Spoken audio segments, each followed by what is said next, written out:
안녕하세요. 2022학년도 11월 고2 전국연합학력평가 한국지리 해설 강의의 민병건입니다. 자, 이번 시간은 총평입니다. 일단 여러분들이 시험을 보고 오셔서 공부하기 위해서 이 강의를 들으실 텐데, 이 시험이 전체적으로 어떻게 출제가 되었는지, 그 출제 경향, 그리고 출제 단원의 분배, 이런 것들에 대해서 집중적으로 소개를 해드리는 강좌입니다. 일단 여러분들 시험 보고 오셨는데 어떤 마음이 드셨나요? 아무래도 이 사탐은요, 2학년 말에 완성된 친구들이 별로 없거든요. 그러다 보니까 선생님 좀 많이 틀렸어요, 좀 저 잘 모르겠더라고요, 아니면은 지금 수준에서 너무 어려웠어요, 이런 친구들이 많이 있을 겁니다. 근데 어쨌든 여러분들이 이거를 수능까지 가져가서 보려면 수능 난이도랑 우리가 또 비교를 해서 살펴를 봐야 되는 거잖아요. 그런 부분에 맞춰서 선생님이 설명을 해드리도록 할게요.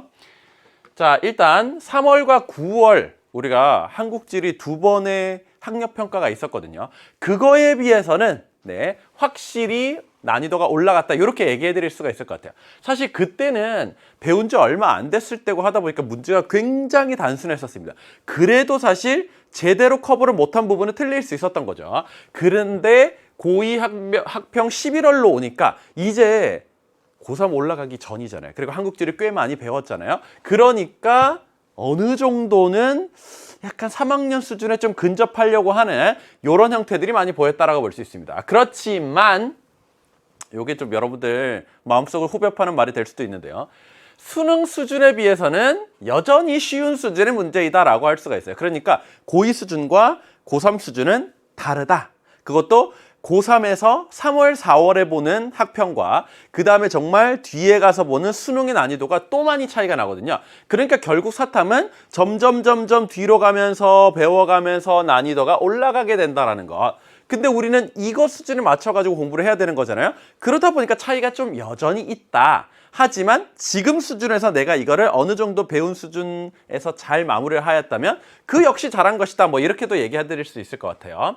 자, 자료 위주의 학습이 되어야 풀 수 있는 문제가 몇몇 개가 보입니다. 자, 요건 무슨 말이냐면 여러분들 이 인문지리 중에서도 특히 농업, 공업, 서비스업, 자원, 이런 분들은 항상 자료와 함께 문제 출제됩니다. 근데 자료가 딱 나왔을 때 우리가 알고 있는 바가 있어야 돼요. 그냥 여기 나와 있는 상황을 보고 탁탁탁탁 이렇게 하는 것이 아니라 우리가 이미 어느 지역에서 뭘 많이 하고 있고 어느 지역에서는 뭘 많이 만들어내고 있고 이런 거에 대해서 알고 있어야 된다는 거죠. 그러면 알고 있긴 알고 있는데 자료를 통해서 깊이 있게 학습된 학생들이 맞출 수 있는 문제가 이런 문제들이 있었다라는 거고, 그 다음 요건 말 그대로 자료 분석 위주의 문제입니다. 나와 있는 상황, 거기다가 우리의 지식을 약간씩 곁들여서 자료를 어쨌든 A, B, C, 가나다 분석을 해서 맞출 수 있는 이런 문제들인데, 사실 이런 문제는 굉장히 많습니다. 이것까지 합하면 상당히 많은 거거든요.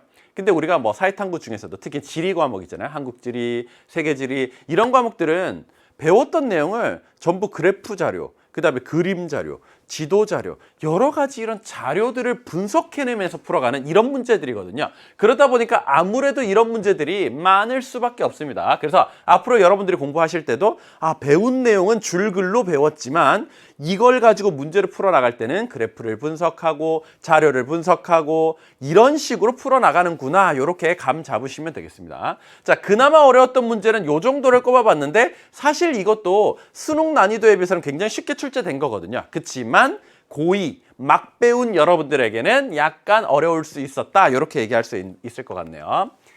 자, 단원별로 우리 어떻게 출제되었는지 한번 보겠습니다. 1번은 우리 위치와 영역, 이쪽 문제에서 나오게 되었죠. 그 다음에 2번은 대동여지도 문제가 나왔었고요. 그 다음에 7번은 우리 GIS를 통해서 최적의 입지 지점을 찾는 문제, 많이 나오는 문제죠. 그 다음 한반도의 형성과 산지에서는 어렵게 나오지 않고 암석 위주로 쉽게 출제되었고, 그 다음에 하천지형과 해안지형 한 문제씩 나왔죠.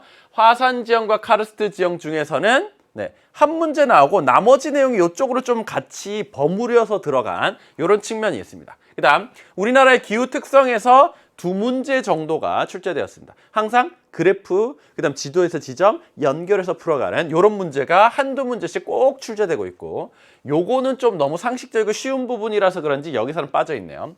그 다음 자연재해 반드시 한 문제에 들어가게 되어 있습니다. 여기서도 상당히 쉽게 출제되었죠. 그 다음 요 밑에서는요.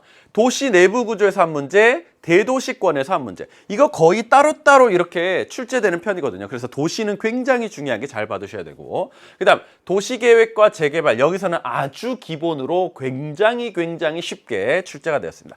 요런 거는 잘 안 나오는 편이고요. 그다음에 자, 자원의 의미와 문제, 요것도 이제 자료 분석해서 풀어나가는 형태. 요것도 자료 분석, 이것도 자료 분석, 이것도 자료 분석. 무조건 한 문제 또는 요거는 두 문제 출제되기도 합니다. 어쨌든 이거는 자료 분석 형태로 나온다. 사실 이거에서 1등급이냐 2등급이냐 이게 갈리기도 한다라는 거. 여기가 상당히 자료 위주로 어렵게 출제되는 마의 구간입니다. 그 다음에 이제 인구 부분에서는 자료를 분석해가지고 지역과 연결해서 풀어나가는 기본 형태의 이런 문제들이 많이 출제되었고, 그 다음 여기서는요 사실 수능에서 거의 다뤄지지 않는 진짜 기본 중에 기본 지역의 구분에 대해서 또 한 문제가 출제되었습니다. 자, 어쨌든 이런 식으로 여기까지가 이제 시험 범위였거든요. 이런 식으로 단원별로 적당히 잘 배분이 되어 있고, 나중에 수능에 가게 되면 이 뒤에 내용들도 한 문제씩 들어가 있는 경우들이 있거든요. 어쨌든 단원별로 적당히 모든 내용이 골고루 다뤄질 수 있는 이런 범위로 출제가 되니까요. 여러분들 그거에 맞춰가지고 자주 출제되는 포인트, 자주 출제되었던 기출문제의 자료 위주로 여러분들 잘 복습해 주시면 도움이 많이 되실 겁니다. 자, 1번부터 20번까지 문제를 풀어보면서 내가 뭐 때문에 틀렸지? 내가 어느 부분이 부족하지? 이걸 파악한 다음에 그 다음에 3학년 올라가기 전까지 한 번은 잘 끝내고 올라가는 것이 여러분들의 목표 아니겠습니까? 한국지리를 수능으로 준비하기로 마음먹은 학생들은요. 일단 선생님과 함께 1번부터 20번까지 잘 보고 그 다음 민쌤과 함께 또 열심히 개념부터 공부를 해나가면 되는 거거든요. 해설편에서 또 만나서 열심히 문제를 풀어보도록 하겠습니다.